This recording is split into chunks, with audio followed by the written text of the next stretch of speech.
What's up, guys? Earl at Sumo Bully Kennels. Happy Sunday. Here it is, guys.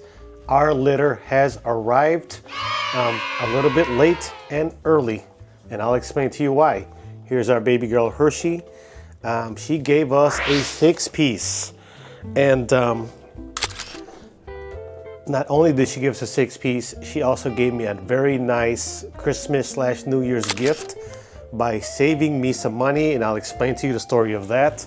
But very cool litter, guys. This is a all tricolor litter. The sire is from my friend Araya, Sama Kennels, Chuck Norris. He is a tri-lilac, and our girl Hershey is a tri-chocolate. So, if you're new here, guys, have a seat. Let's talk about it. I'm gonna go over a few whelping tips and how this thing goes when you're breeding. This is for you guys who are getting into breeding, want to get into breeding, or have been breeding, right? We're always in a constant state of learning and sharing information. So maybe something I share with you helps you out here and helps you become a better breeder or whelper, and vice versa. So for you new people, please like and subscribe. We truly appreciate that. For everyone else who's been with us on this journey, thank you so much. We appreciate the love and support. So let's dive right into it, right? So we bred this girl. We do our own progesterone test in-house. So I'll give you the two-minute drill. Basically, this is the first time we were breeding her, and her numbers went as according. She went from a 9 to about 14 to about a 26 on our progesterone machine, which is ideal. Regular spike, inclining going up. And we counted from the day of ovulation, right? So we confirmed her 30 days after the breeding with an ultrasound. So we took her to our repro vet and got an ultrasound, and was confirmed that she was pregnant. Yay, we're waiting there. Now, we counted 63 days from the time of ovulation, which would have put her C-section this past Monday, right? Today is Sunday, so about 6 days ago. Why is that important, guys? So XLs can give natural birth. They're a more functional dog in the bully categories.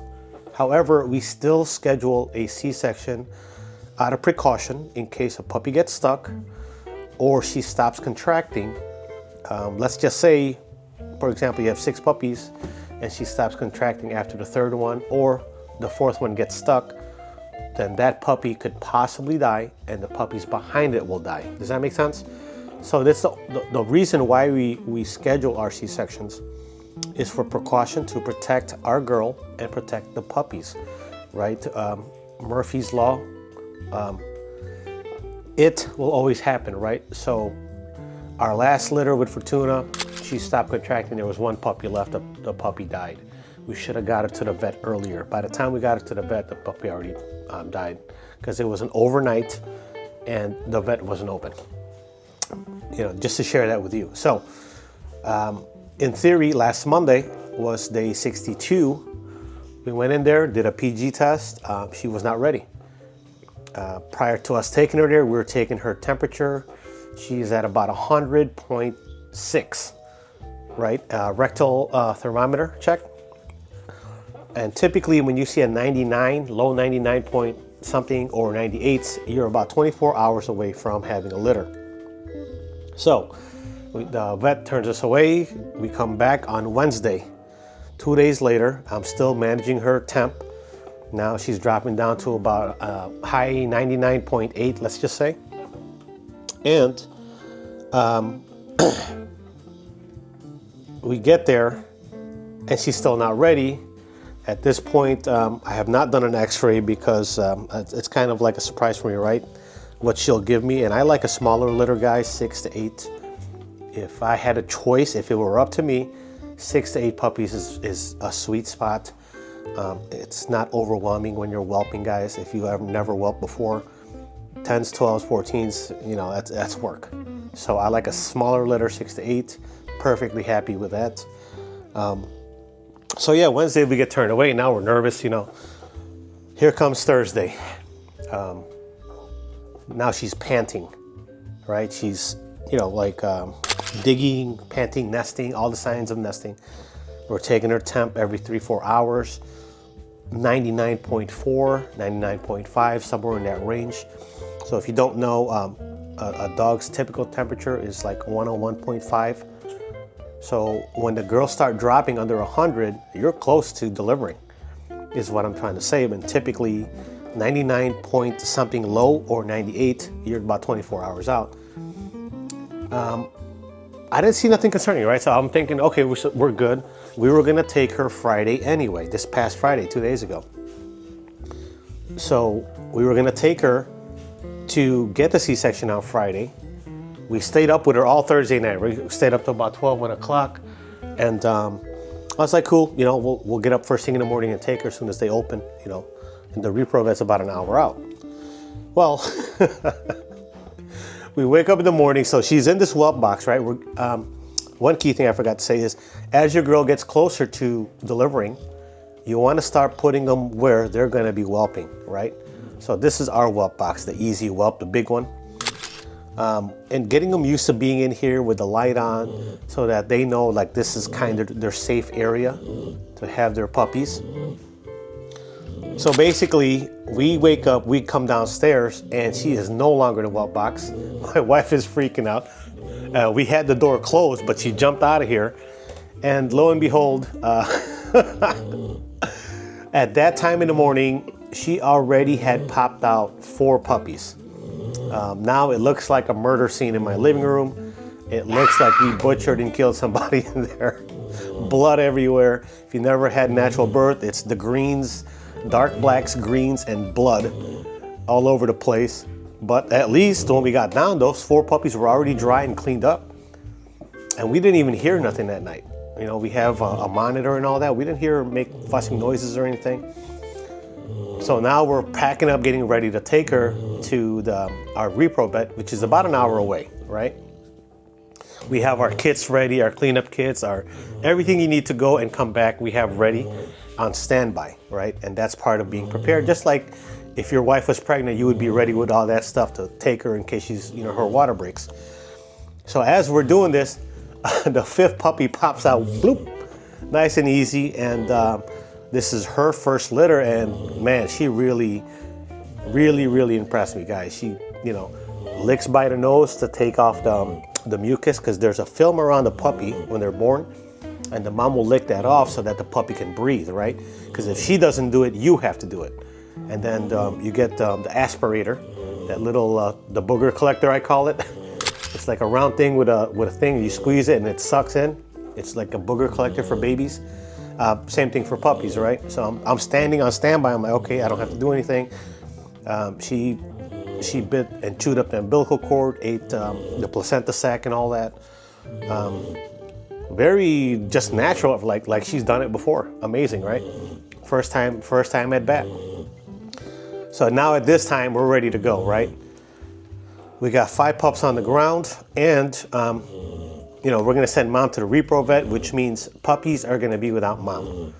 How does that look like? Well, you gotta keep the puppies warm, and you gotta feed them every 2 hours so your puppies don't fade. You know, puppies like a good 80, 85 degree temperature. Keep them warm, because at this age, they can't thermoregulate yet, right? So that's key for us. So now we're taking mom without puppies to the repro vet, which is an hour away. So now this is where it's important to have a team, right?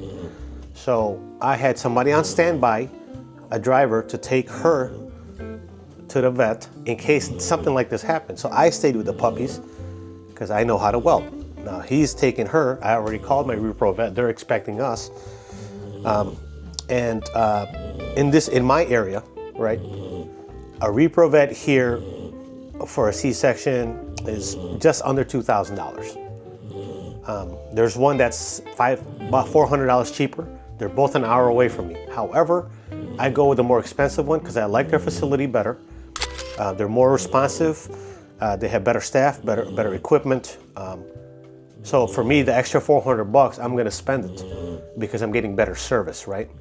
And they're open 7 days a week up till about 8 o'clock at night. So for me, I'm always gonna go there versus the other place that closes at 5 and I'm SOL, right?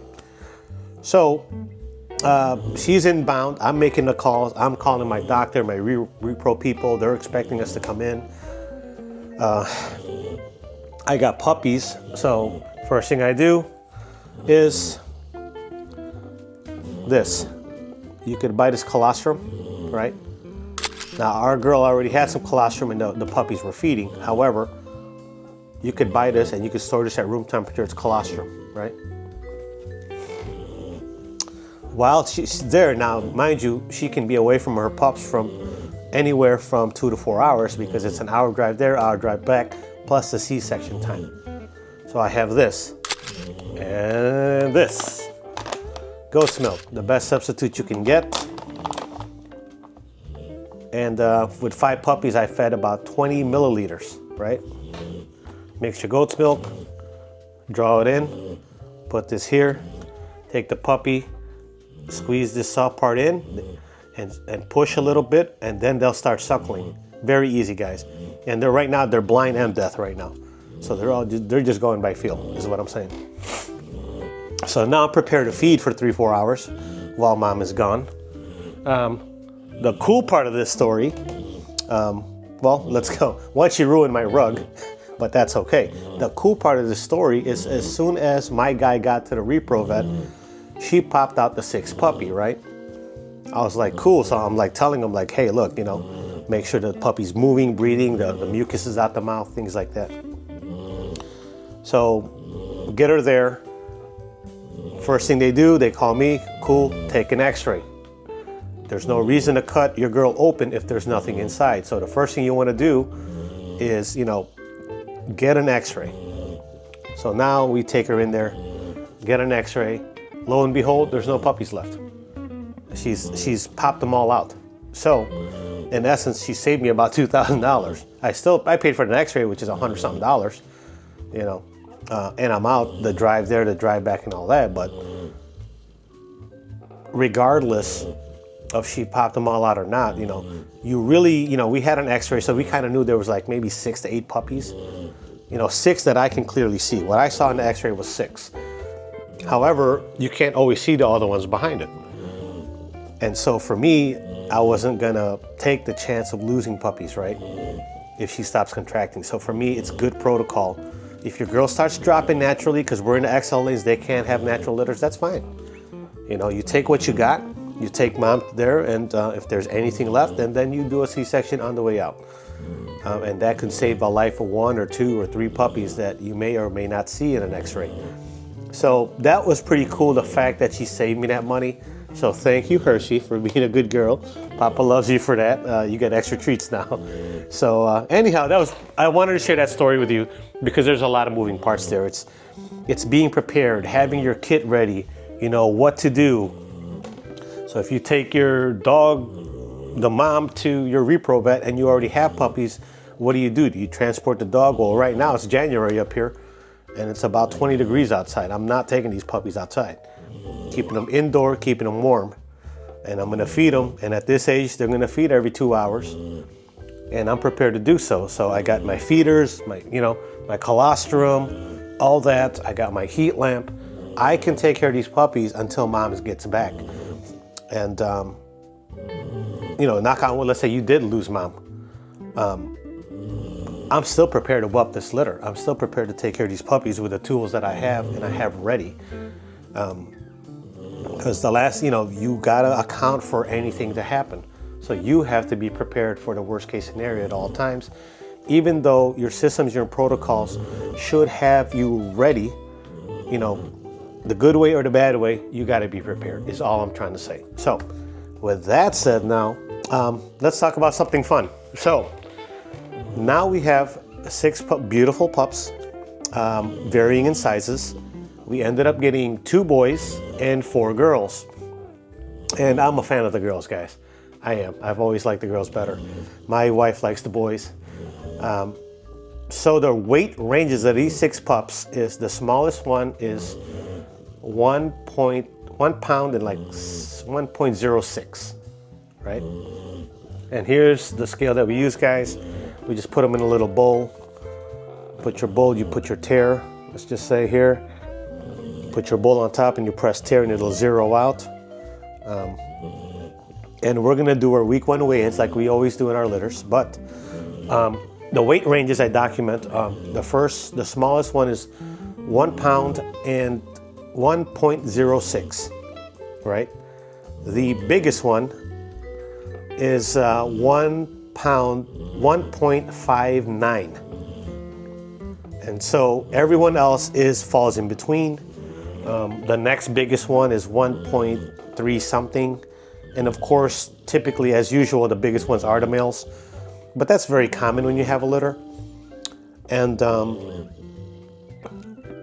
lot of you guys have interest in this litter, guys. Don't be hung up on the weight. I'll tell you that right now. They see the litter come out like this, and they're like, oh yeah, I want that one. And then you kind of get emotionally attached to a certain pick. What they are born right now, size-wise and weight-wise, changes so much and so fast. If you guys watched my last litter, you'll see that my smallest pups became the biggest pups at the end of 8 weeks. So, you know, when you see something like this and you're like, oh, one of them's really runty. When they're conceived, when you shoot the special sauce in her, sometimes that one is the one that got fertilized later, because we did 3 AIs on her, guys. So just because she's small now means nothing. And especially a year or 18 months from now, you may find yourself that smallest one is now the biggest, most beautiful dog. Don't go by weight, guys, go by structure.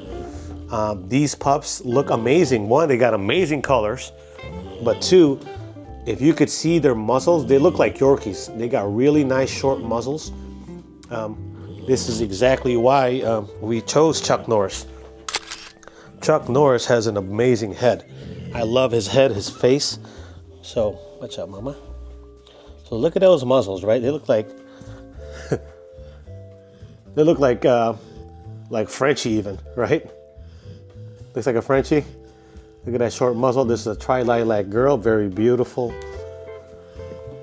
Here you go. So all of them have nice short muzzles, guys, and that's what we like, see? Look at that boxy looking head. That's what we're breeding for, guys. Look at that. Look at that boxy head. So cute. Here you go. You go by your mom. Okay. And this is little Chuck Norris Jr. Look how short that muzzle is. Look at that block square head, huh? That's what we were shooting for here. And because Hershey's an outcross girl with a low koi of 9, we wanted to bring in a male that she will allow him to throw his look, right? So Chuck Norris has a higher koi than Hershey, and what we were trying to bring in from Chuck Norris is he has a beautiful color, but I really like his muzzle and his head.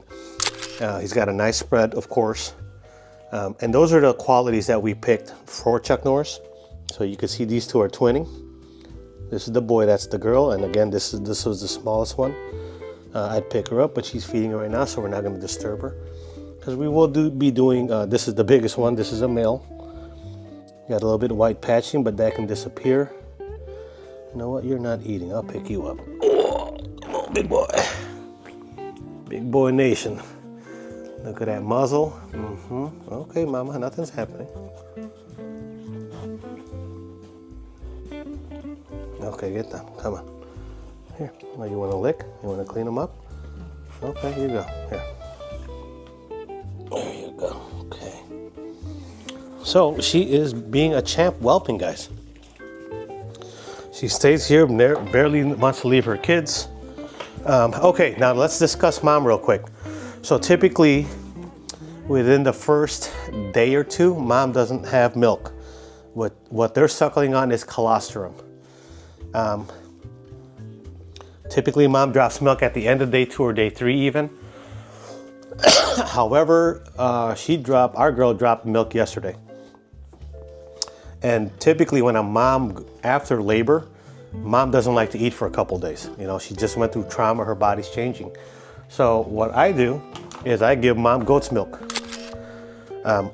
Even if your girl doesn't eat after labor or C-section, I'm okay with that. What you don't want is a girl that's not drinking. She needs liquid, otherwise she will dehydrate, and plus she needs liquid because she has to produce liquid for the milk. So for me, I do water. I also do goat's milk for mom. That's very important that she's taking in her liquid so she doesn't dry out, because mom's physical condition affects her milk production, right? Mom is a source of heat, body heat, and colostrum and milk. Those are very key things, and mom is also cleaning these puppies. So these puppies, how they poo and pee right now is mom will lick the rear end and their private parts, and that's going to stimulate them to defecate and to pee, and mom will eat that at this age. She will eat that to keep the nest clean. And so that's what I'm saying. Mom's physical state is very important. We're giving her goat's milk 2, 3, 4 times a day, even as much as she'll take. You know, if she'll drink it, I'll keep giving it to her. And typically with a setup like this, mom will not want to soil her her nest. So if mom will not leave here, and she will only walk out of here to use the bathroom. So if she walks out of here, I know she's got to go outside. Where are you going? Huh? Come here. I'm back there.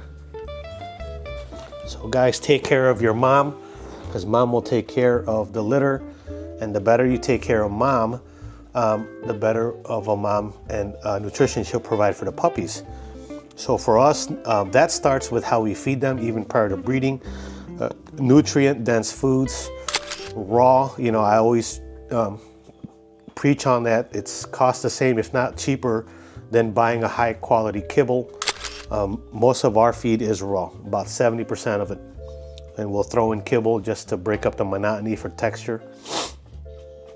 However, look at this. Her first litter, super healthy, popped them all out. She's, you know, she's loaded with milk. And because there's only 6 of them, I don't have to worry about rotating puppies to make sure that everyone's eating correctly. They're all nice, strong, good vitality. You know, they're fighting for position on the nipple. That's great. So yeah, guys, take care of mom, and she will take care of the puppies. When they first give birth, keep her away from the other dogs. She's going to be a little more territorial. That's a key thing, guys, because, you know, we have a lot of dogs here. Now, when it's time for her to whelp, now I need to create privacy for her, because the same dogs that she gets along with, after this litter drops, all of a sudden she does not want them near the nest, right? She can be, you know, Hershey is a sweet girl that does not start fights or get into fights. However, she just had a litter. She will fight a dog that gets too close to her nest. Very important, guys. That's the natural protective instinct of a mother nature to protect her puppies, right? So don't stress your dog out, bring in other dogs around them, allow them to have their private space so that they can whelp in peace and feel secure in their space. So with that said, guys, okay, lastly, we're gonna do weekly weigh-ins now. This time around, we are changing things up because there are a lot of inquiries. We're gonna take deposits after week 2, and on our next episode, week 1 weigh-ins, we're gonna weigh these puppies out. That way you get to see the girls and the boys. I'll go over that on another episode. With that said, guys, I think I covered everything. Earl at Sumo Bully Kennels, happy Sunday. Have a great week. Any questions, leave them in the comment section. Remember, we have a FAQ series now, and I'll do an FAQ series this week, probably midweek Wednesday, all right? I'll catch you guys on the next episode. Thank you so much.